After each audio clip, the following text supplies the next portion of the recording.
લખનૌની જાણીતી સંસ્થા red brigade અને સંસ્કાર ભારતી ટ્રસ્ટ ભરૂચના સંયુક્ત ઉપક્રમે રૂંગટા વિદ્યાભવન ખાતે ગત તારીખ 11 એપ્રિલ 2025ના રોજ આત્મરક્ષણ તાલીમ કાર્યશાળાનું સફળ આયોજન કરવામાં આવ્યું હતું. કાર્યશાળામાં રેડ બ્રિગેડના સંસ્થાપક અને મહિલા સુરક્ષા ક્ષેત્રે આંતરરાષ્ટ્રીય ખ્યાતિ ધરાવતા ઉષા વિશ્વકર્માના કુશળ માર્ગદર્શન હેઠળ વિદ્યાર્થીઓને આત્મરક્ષણની વિવિધ પદ્ધતિઓ શીખવવામાં આવી હતી.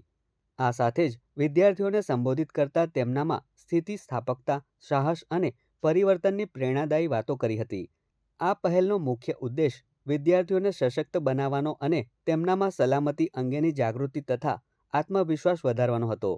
આ પ્રસંગે સંસ્કાર ભારતી ટ્રસ્ટના managing trustee Madhusudan Rungta, campus director Kulwant Marwal, આચાર્ય દિવ્યજીતસિંહ ઝાલા, શશિકાંત પટેલ સહિતના મહાનુભાવોએ રેડ બ્રિગેડની ટીમને आदर અને કૃતજ્ઞતાના પ્રતીક રૂપે સ્મૃતિ ચિહ્ન અર્પણ કર્યું હતું.